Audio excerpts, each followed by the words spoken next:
Good afternoon, everyone. Thank you for joining Encore Palm Beach County for our special presentation. As always, Encore has exciting programs and information to share with you. And so to get us started, I would like to introduce you to our founder, Rosemary Nixon, to introduce our special guest. Rosemary, take it away. Good morning. Thank you, Christine, and thank you, Richard, for being here with us today. As people may know, Richard Ross is one of the founders of Mature Temps, I guess about 50 years ago, Richard, and you've been active in the senior job market ever since. And today you're talking with us about work from home jobs that MANPOWER is trying to fill. Before we get to that, however, let's learn a little bit about you. You've said that your passion is helping seniors enjoy a more fulfilling and rewarding life. And how did this begin with you and develop into a lifelong passion? Well, truthfully, it started in a way when I was about 10 years old, which sounds funny, but a family member of mine had been the first person really to provide insurance to seniors in this country by starting with the New York State retired teachers, gaining them insurance, then moving on to the national retired teachers, and then co-founding AARP with Dr. Ethel Percy Andrews. And so from an early age, I understood about seniors, the importance of helping seniors, and his field was medical, was insurance. And just for an example, he would bring us, in those days, 10,000 index cards to put in alphabetical order for mailings. Seems like a long time ago and a lot of different stuff, but that was what we did at that time to help. And then as the years went on, I worked in the environment, the original Mature Temps, and our goal was to put seniors to work at that time. And I've stayed with that through the years. I'll leave it at that and let you go on with the questions. I'll come to how we got to where we are to today.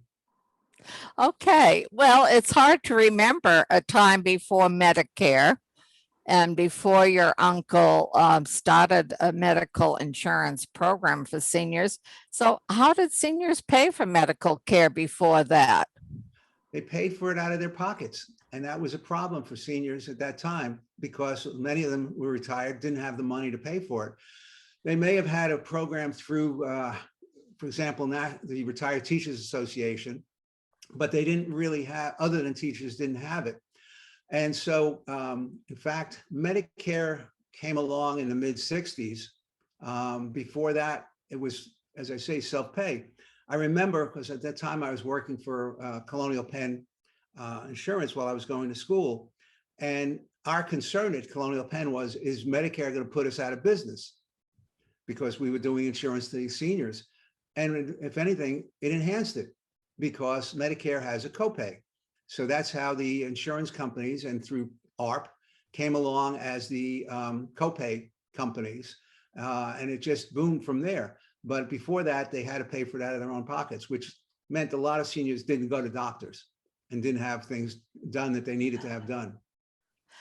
You know, a lot of people do not realize that, well, going back before the 60s, even going back to like the 30s and 40s, a lot of seniors ended up in,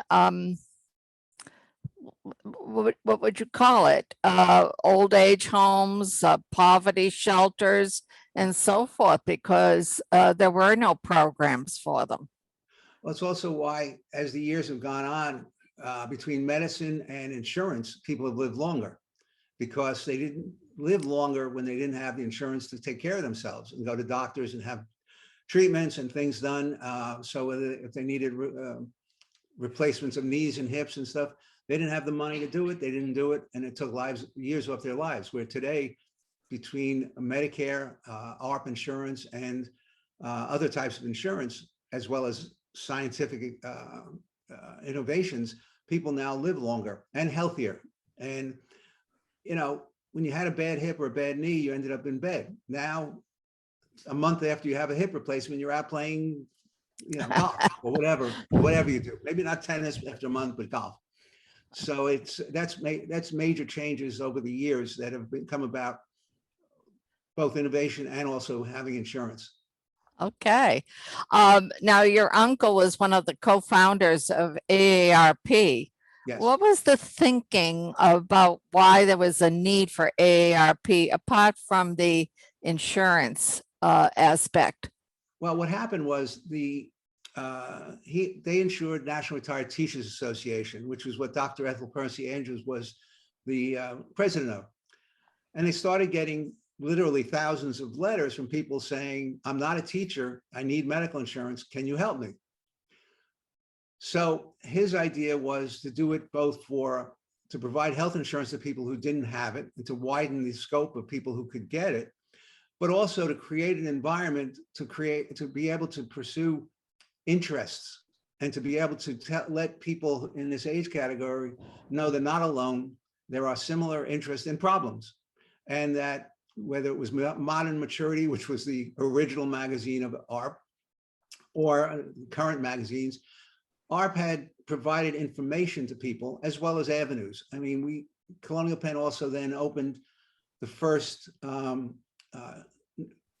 first travel agency based for seniors. It was called Grand Circle Travel.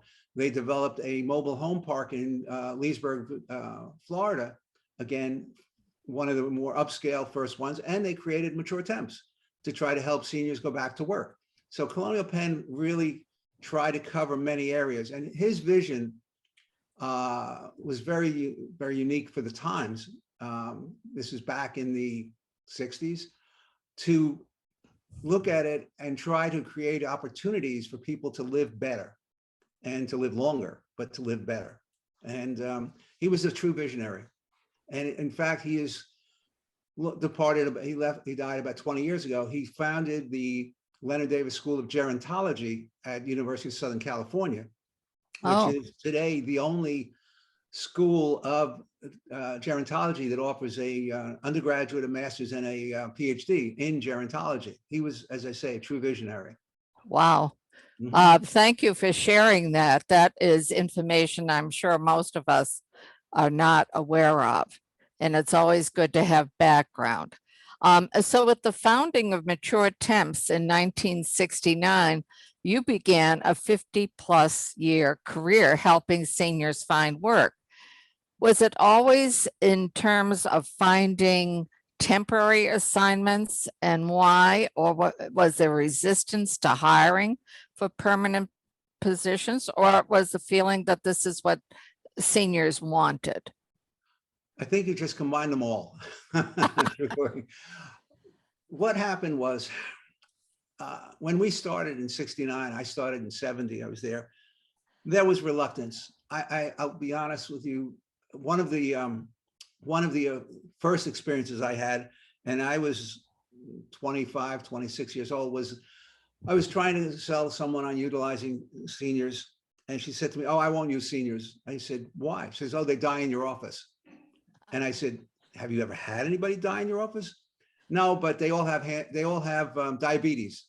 I said, "Well, the woman out front seems to be in our age category." "Oh, but she's different."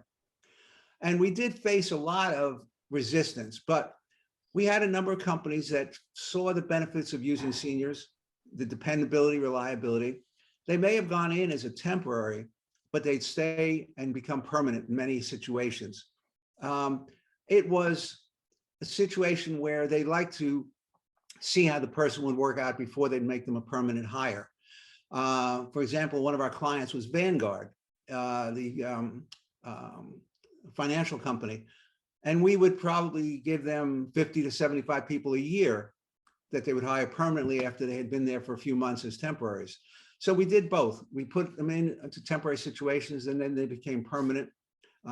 We did face, of course, resistance, as still exists today, in terms of resistance in hiring older workers, or as we like to also say, experienced talent. You know, as I've mentioned to you, Rosemary, I wish I could send everybody in the position of ordering employees a copy of the movie The Intern. There's never been a better example of a senior doing an incredible job than the movie The Intern and the Exotic Marigold Hotel, where she teaches the call center people how to work with English-speaking people from India. But in The Intern, he shows changing careers, mentoring younger people, reliably cleaning up the junk desk nobody younger would touch, and even mentoring the owner of the company. That is a perfect example of what we've seen through our careers of the senior going into work in an office.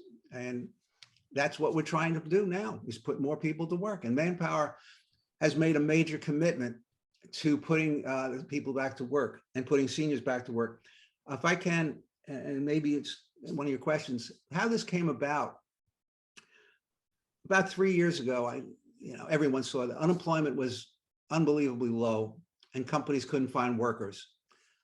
And I realized from my background and career experience that the only untapped resource in this country were seniors.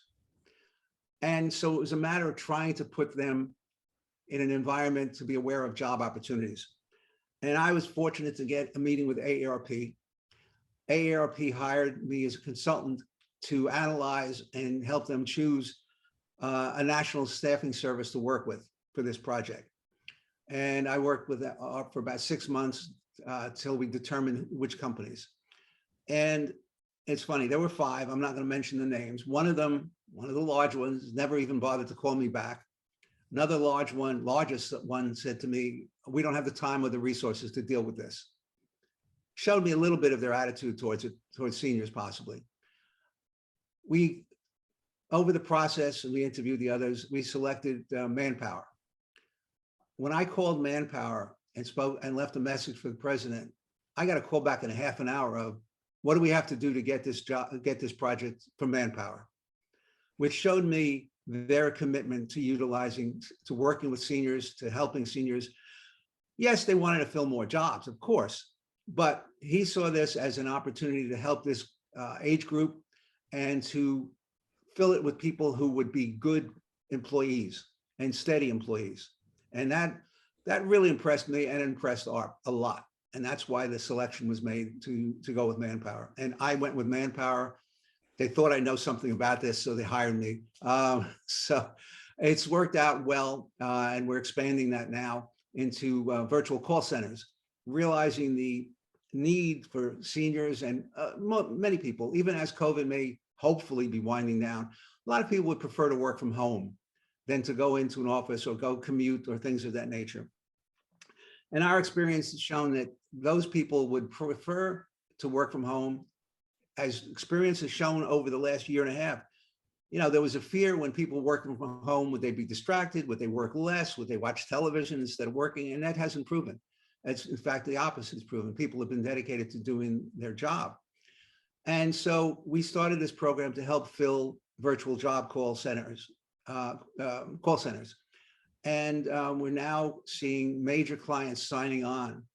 One client that we have now has 2,000 people working in virtual call centers. So we feel this would be perfect for seniors to work in a virtual call center. And so that's where we're expanding our efforts to try to reach as many people as possible to let them know of the opportunities. Okay. You're a forward-thinking person, and obviously when you first got in touch with Manpower, that was a time when unemployment rates were down, Richard, and people were looking to fill positions.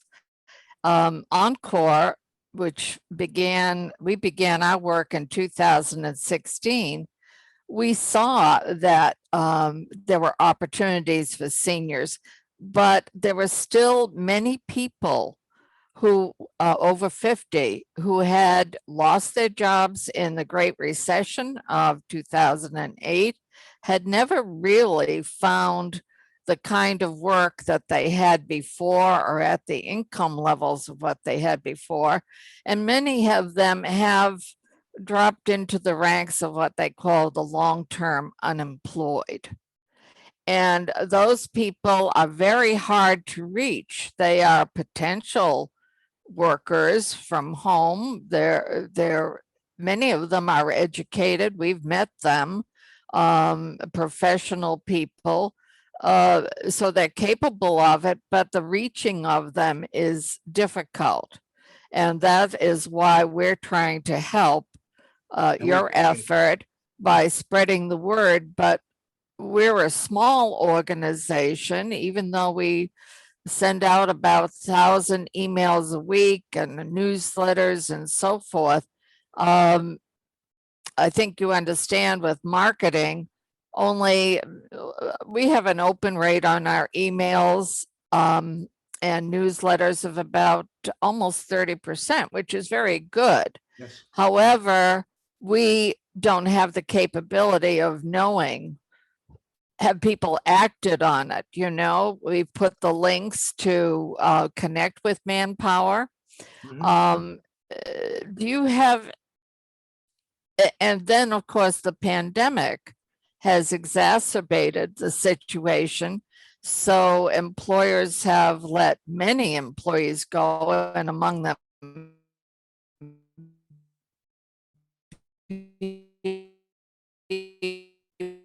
I think Rosemary, I think your computer's having a problem. Let me pick up from, over 50. okay. Your computer is not getting there. So let me try to respond to it.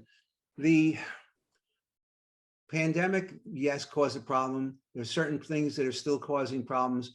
Here in Florida, where I am, and I think most of you may be, there's real problems because people are not going to work. And in Florida, where a lot of the clubs in Florida, for example, would bring people over from South Africa and Australia to fill seasonal jobs, they didn't come because they couldn't come this year. So they're depending on local people, and it's not enough people going to work, and it's national. It's a problem throughout the country. But what you find, the bias, and this is something that I've set as a goal for myself as well, is how to change the narrative. You know, AARP has probably 1,000 companies who've signed an employment pledge, but I would guess that probably no more than 100 companies even know they signed the pledge, because it's been years and those people aren't there. It's not a problem to try to convince a senior level HR person about the benefit of using seniors. The problem gets down to when you pick the person who picks up the phone to place the order. And that's where we have to get down to the person who's actually placing the order, calling in to fill, to get people to work.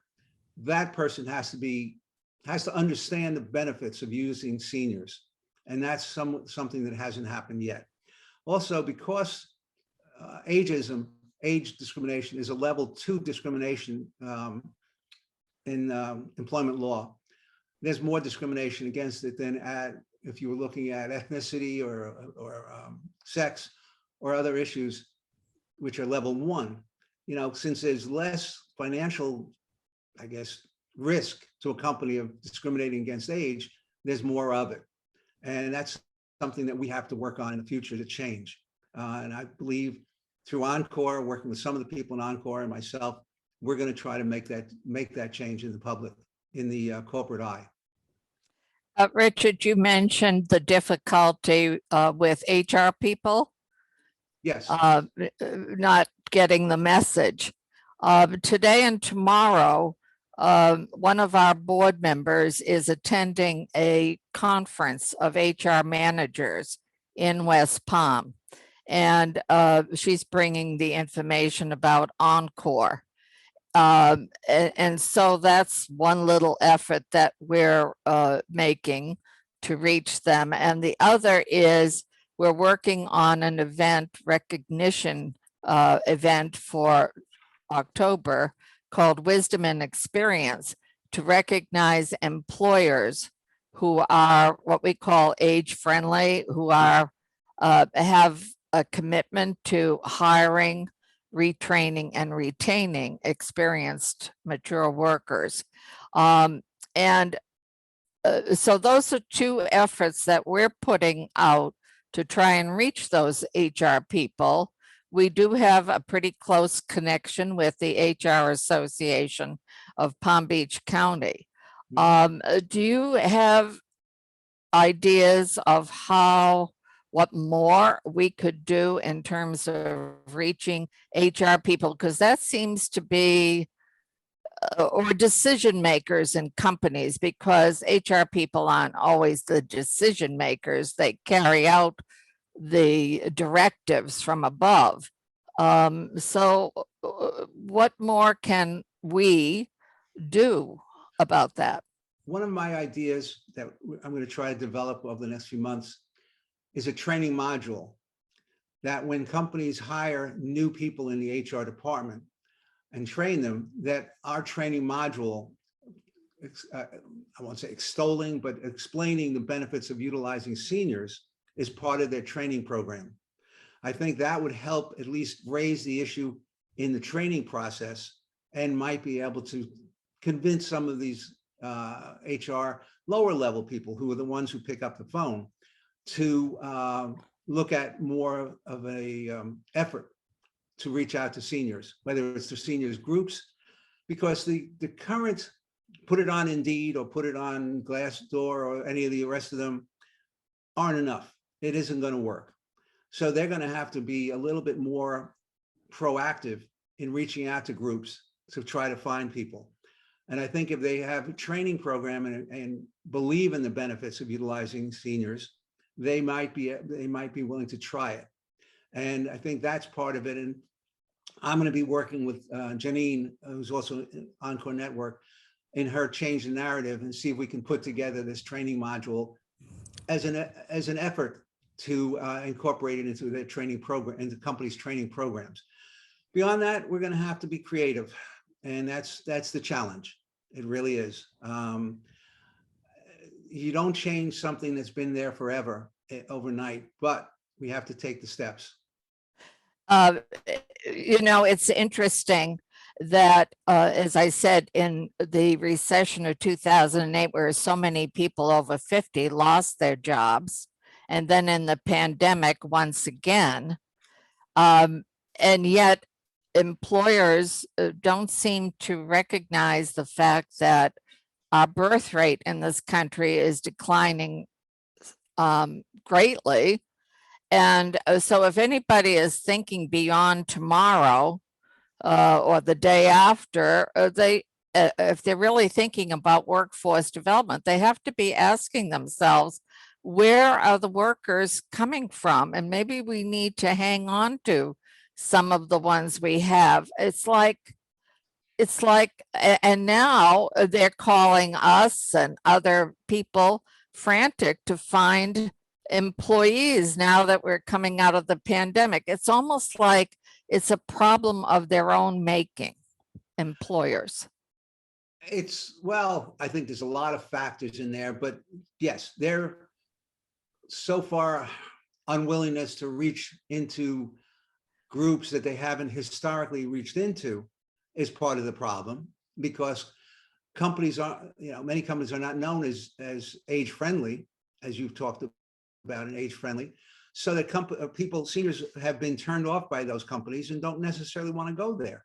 When you have somebody put in an application and it asks for age, and it doesn't, the drop down doesn't go down to your year that you were born, that's telling you we don't want you here because you're too old, or you put in too many different experiences, or the year you graduated college or high school, whichever the case may be. I'm not saying that all companies discriminate, but I think that companies have not looked at it seriously enough yet. And they are now, because they're being forced to. The ability to reach into the senior market is necessary for them because of when Walmart did the greeting program, that was outstanding, because it took people who were sitting at home and it gave them an opportunity to mingle, to be there, to socialize, to help people. One of my feelings, which is I'm not alone in this, is when people retire, many of them lose their identity. They were this or they were that, or, and now they don't have that. And working gives them an identity back, and also the opportunity to be productive, help people. For example, a call center, you're helping people. You're solving problems, you're moving it on, you're resolving things. And people need to feel productive, even later in life. We all know people in their 80s and 90s who are still doing things productive, keeping their minds going. I'm not there yet, but I'm getting closer. And I think that's an important factor to realize the emotional, not only the financial. And people retired. Many of them retired when interest rates were 5-6%. They were living off the Social Security and the income from their investment. Well, now it's zero. And a lot of people are really stuck and they're hurting. And going to work and making some money would be very good for them. So, we look at it as a two-way street. Yes, we need to fill jobs and satisfy clients. But the other side of it, yes, we can help people. And that's what, hopefully we'll continue to do as we move it along. Just out of curiosity, if Walmart had such a good program, why did they stop it? I don't know if they wanted to spend the money. There we go. I don't know. I can't. But you mentioned about people laid off during the pandemic. We've seen, and ARP seen and shown it. It was an opportunity for companies to fire higher paid older workers, and they did. And a lot of the older workers will let go, and they're never going back.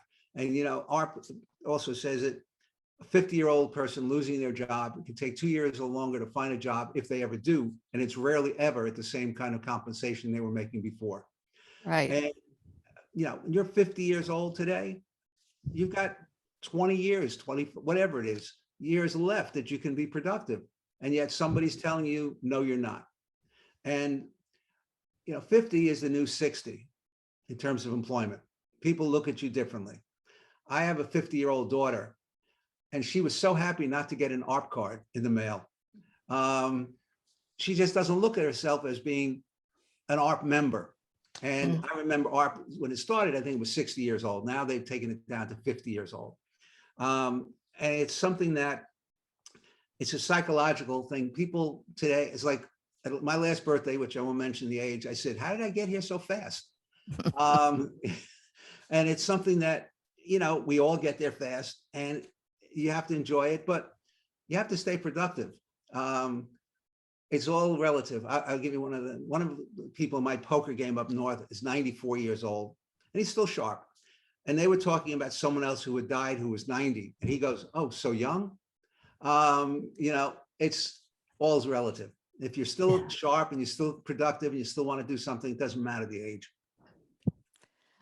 So Richard, getting back to work from home jobs. Yes. What do you hope to accomplish with this effort?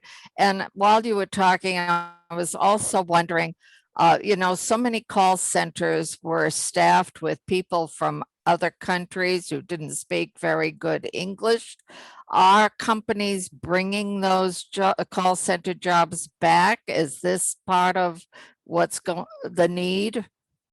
I'm not sure. I hope so, personally, because I've had some difficulty with it in terms of people in foreign countries, but I think it's a matter of companies are now expanding work from home as they don't reopen their their central locations.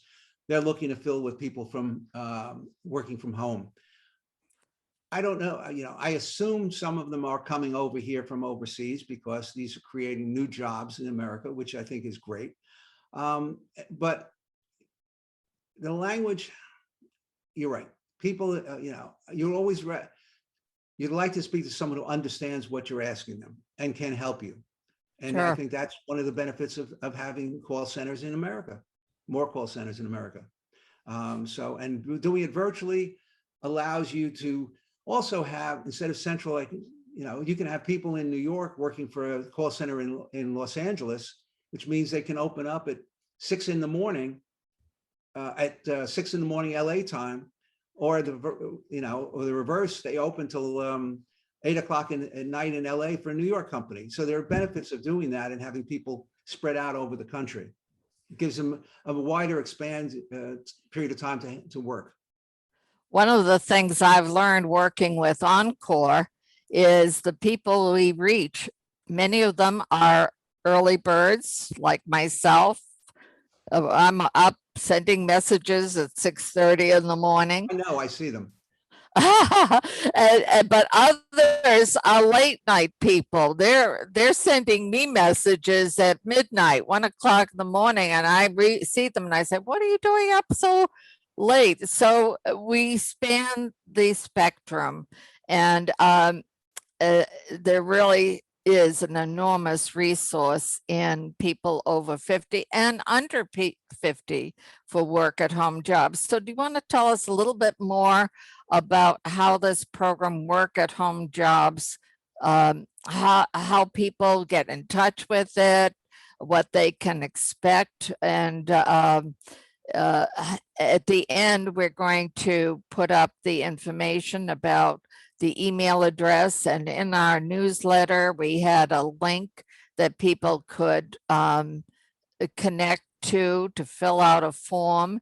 And later this week, we hope to put that portal to Manpower Work at Home Jobs on our website so people going forward can connect with it. So just tell us a little bit more about how you see this all working. Okay, what the process is that people would be contacting Manpower through the link or the email address, whichever they're more comfortable doing. You'll show a little bit later. And once they contact us, they would be asked a few questions to identify their qualifications for a work from home call center. And then they would be contacted by the Manpower representative, whose name is Cheryl. If they're not qualified or not interested in the call center job, they would also be contacted to see if there was something local that we could work with them on to place them, to give them a job opportunity. It wouldn't be a call center possibly, but it would be something else that might fit what their skills are, what their wants are, what their hours are, and something like that. So we're going to try to reach each of the people that contact us and see what opportunities are available to them. Hopefully it's the call center, but if it's not, something else locally. And they're not going to be left out there. They're going to be contacted. Okay, that's great. So one of the other questions I had, Richard, apart from the work at home jobs and the connection to Manpower, is there a job portal for mature temps or whatever other entity is focused on helping people find jobs that could be put on our website? Well, here in Palm Beach County, which is where I am also, there are Manpower offices that if they wanted to, they could contact the Manpower office if they wanted to work something, not necessarily the call centers, but to work on other environments, other jobs. They could contact, and I'll get you that information and put in the portal. So they could contact that office, and I have the name of the person to see what's available for them. As I say, there's a lot of jobs open right now, and it's not going to get better quickly. I've gotten calls from at least 3 entities, businesses looking for people, healthcare workers and so forth. We do have on our website, on our resources page, a link to the local Manpower office. Joan Greenberg has been active with Encore since we began. I met her for coffee yesterday. Okay. And we talked about how to help each other. And this is how we, our goal is to put people to work, whether it's through our call centers or through the local Manpower office. That's the goal. And whichever way it works the best for the individual is what we try to do. Maybe Joan and I need to talk about some of these companies that are reaching out to us to find people. They may not want to pay a search firm such as Encore to find somebody, but maybe she would like to know, like I just got a call from somebody at Allegiant Health Services, they're looking for healthcare workers. Well, are they calling the manpower office? I don't know what they're doing, you know? So it's starting to get active in terms of looking for people. So apart from the contact information, which we've shared in our newsletter, and the email address that we'll post at the end, did you have anything more to say about the work at home effort that you're involved with that we haven't covered? No, just that we're looking for people right now, and hopefully, the people on the call or whatever, if they have interest, that they can contact us through the sites that you're giving them. And hopefully we all work together to help these people help seniors get work. That's the goal. That's, as I've said to you, this is my last rodeo, and I want to make it a good one. Well, I think there are two levels of work that need to be done. One is changing the narrative, which is something that has to happen on a high level nationally with big people, not us little folk here on the ground. But that's also where it needs to happen, is on the ground and in the national media. Right. And it'll also start with a change in the law, as I mentioned. That bill has been in Congress to make it a level 1 discrimination. That bill has been in Congress at least 3 years that I'm aware of. It's an ARP-sponsored bill, and I don't think it's moved anywhere. Evidently, Congress isn't that interested in making age discrimination a level 1 at this point, but hopefully they change it. Once you start putting money on something, companies start being more aware of it, penalties. Well, maybe there are other organizations that need to be mobilized to move that legislation forward. I hope so. We'll talk about it. And see okay, well, that's beyond our pay grade right now. But before we part and open it up for questions, okay. Richard, you have had an extensive career in philanthropy. Would you share with us what your areas of focus are, and if you think Encore should be doing more than we are, anything that you would suggest? My areas of philanthropy have been the young and the old. Our attitude, our belief is the middle can take care of themselves. So we've done a lot of senior areas. I am on a board of a senior facility in New Jersey. We've also given a lot of money to things like ALS, to various diseases where we see an outcome. Our goal is for seniors, is to brighten their day, to make it a little better. Something, when we donated money to one of the senior facilities to build new gardens, I insisted they put music out there, which they never thought of. I said, this way, when someone is sitting out there, they're not only seeing beauty, they're hearing it. And we want to make people's day a little bit better. We do an awful lot with children with cancer, children with autism, all different levels of children. And in that, our goal is to let children be children, not be defined by their disease. And so our goals have been very wide in different things in most of the children's charities. And we really have seen smiles.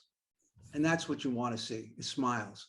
Yes, you'd like to see it on seniors as well, but when you can change a child's life a little bit to make their day, their life a little bit better, that's really rewarding. So, I enjoy doing those kind of charities. And as far as what you can do with Encore, I think Encore's job and direction is perfect. I think what your goals are may be lofty, but they're ones that you have to be lofty. Otherwise, you never get there. As I've always believed in the saying, never accept no for an answer, find a way. And I still believe in that very strongly. It's worked.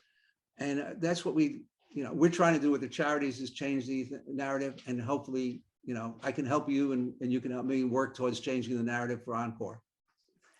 I want to thank you, Richard, for your support of Encore Palm Beach County and what we're trying to do.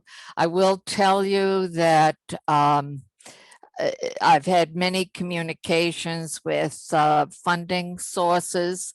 And what we've found is there are very few funding sources for older people, unless it's for those who are dependent, like those who need food and transportation and so forth. Helping those who can continue to make a contribution, whether it's the work or volunteering, does not seem to be much of a priority. I mean, we've tried many funding sources, and I've been told that there's really nothing in Palm Beach County with the mission that we have to support those programs for those who can continue to make a contribution. So I thank you, and I'm sure that we're going to continue to have conversations about how we can work together to further the narrative, as you put it. Thank you. I appreciate the time. I really do. So Christine, do we have questions from people either in the chat or live? Don't have any at the moment, but if anyone would like to ask a question, please unmute yourself. Excuse me. And Richard, this has been great information. Thank you for sharing with us. I actually was interested in, you had mentioned about getting in front of and interviewing with organizations. And one of the things I came across recently, that a lot of the algorithms, when you send in an application via online, is that there's a very small percentage that actually gets through to a person to look at and evaluate. Is there anything you could recommend as far as what should be included or not included in a resume or application that can help deflect from that, as far as the age issue? Well, let me start out by saying that's not my expertise, but from everything I've heard, a couple things. One, don't go back more than 10 years on jobs. You're not going to show 30 years worth, because that's going to, if the algorithm is to knock you out, you're going to get knocked out. Try to be brief. Try to stay with what your best features, your best skills, your best interests, and commitment. If you get an interview, be sure that you're showing commitment long-term. They can't ask you, not supposed to ask you things like health and age and things of that nature. So you need to be a little bit aware and prepare for the road that you're going to go down. It's unfortunate that people don't get interviews anymore. You know, you can make 20 applications and maybe you'll get one phone call interview. But that's, while they talk about being an absolute shortage of employees, they're very selective in who they'll even talk to. And that's part of the problem. But the other thing I would say is learn from the ones you get. You should always be learning from ones you get. And, you know, if you have the opportunity, even by Zoom, to be talking to someone, make sure you look at the facial movements when you say something, because if you see it not be accepted well, don't do it the next time. You know, it's a learning process, as everything is a learning process.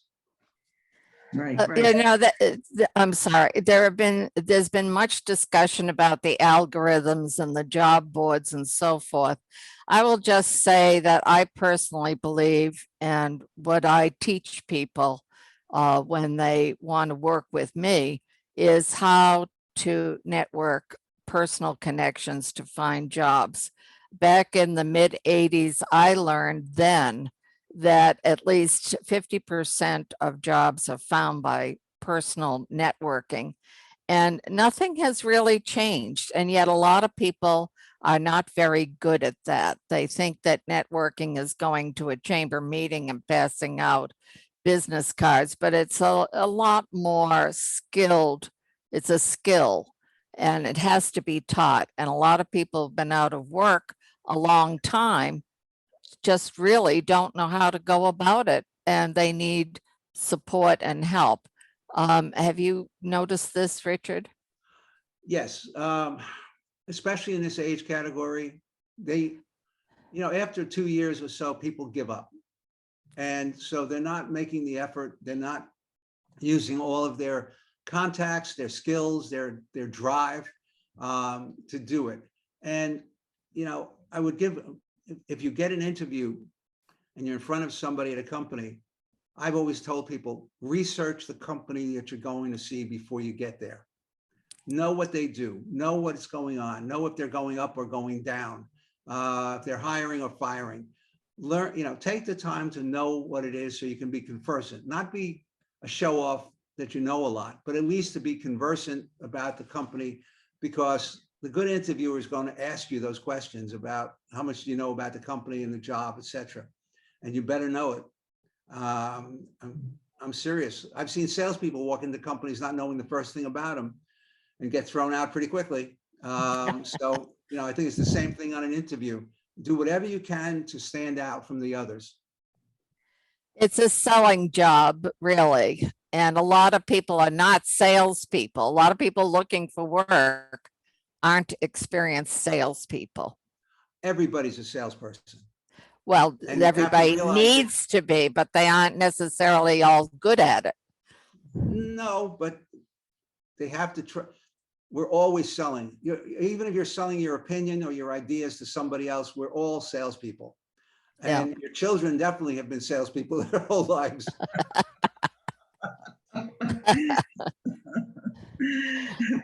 Richard, what would you suggest? You keep saying change the narrative, and of course us, who are involved know what that means, and we're working towards that. But what do you suggest for the average person to change the narrative? In other words, is there something we should all be doing individually to help do that? I mean, aside from, putting ourselves out there and, showing our talents and abilities, is there anything you would suggest?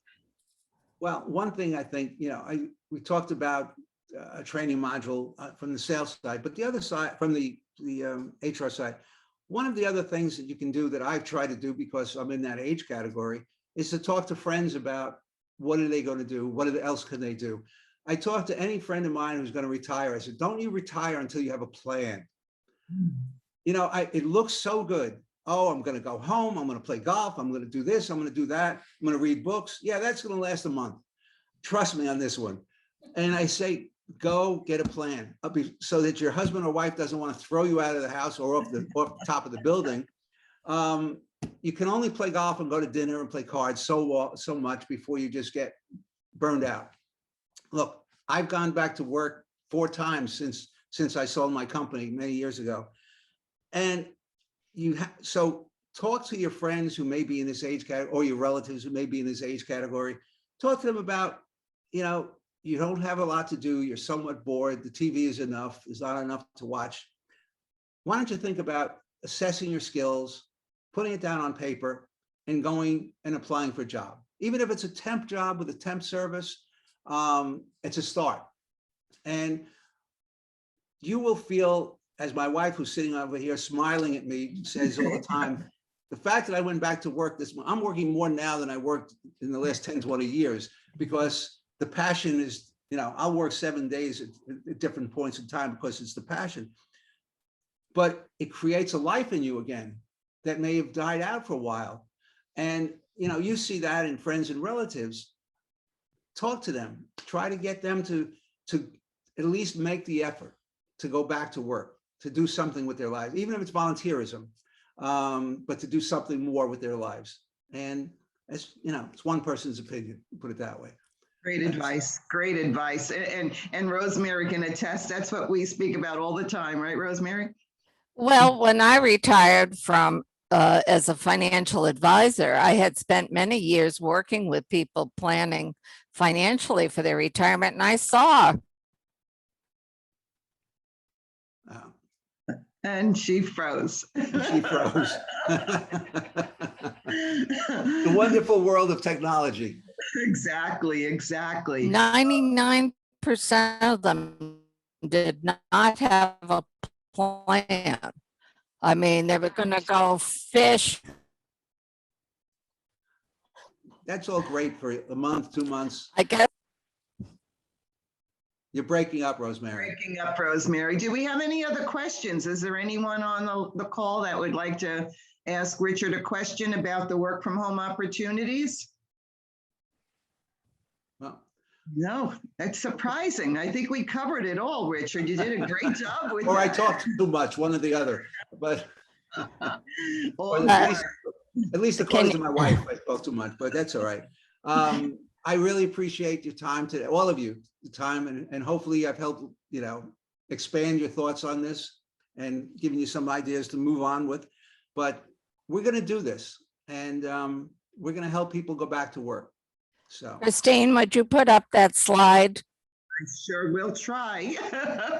I say try because this never seems to work for me. So just bear with me a moment. Here we go. Hopefully that'll do it. Can you see it? no, No. I just see Christine has started screen sharing. There it is. There it is. Got it?